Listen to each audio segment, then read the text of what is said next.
नाजरीन, यूएस और ईरान के दरमियान सीज फायर फिलहाल अनाउंस कर दिया गया है। डोनाल्ड ट्रंप ने एक स्टेटमेंट जारी करके बताया कि अब 2 हफ्ते के लिए फिलहाल सीज फायर कर दिया गया है और ईरान ने भी उसका रिस्पॉन्स दे दिया है। और अब फिलहाल खबर यह है कि 2 हफ्ते तक सीज फायर रहेगा और इस बीच स्ट्रेट ऑफ हार्मोज भी खोल दिया जाएगा और 10 पॉइंट का एक प्लान दिया गया है, उस पे अब बात होगी। अब देखना होगा कि क्या आगे भी ये सीज फायर जारी रहेगा। लेकिन सीज फायर अनाउंस होने के बाद भी अभी इसराइल में बार बार सायरन्स बज रही हैं। ईरान की तरफ से अभी तक 2 अटैक किए गए और जो हमने यहाँ पे देखा धमाके हुए।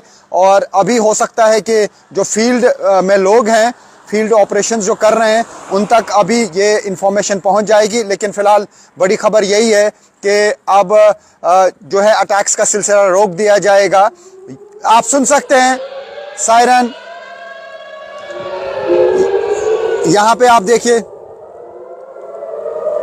तो अभी फिर से सायरन बजी है। लेकिन हो सकता है कि अभी अटैक्स बाद में रुकेंगे। लेकिन अभी आपको मैं लाइव पिक्चर्स दिखा रहा हूं। ये देखिए, लोग जा रहे हैं बंकर्स में। अनाउंस हो गया है सीज फायर, लेकिन कुछ टाइम तक हो सकता है अटैक्स दोनों साइड से हो सकता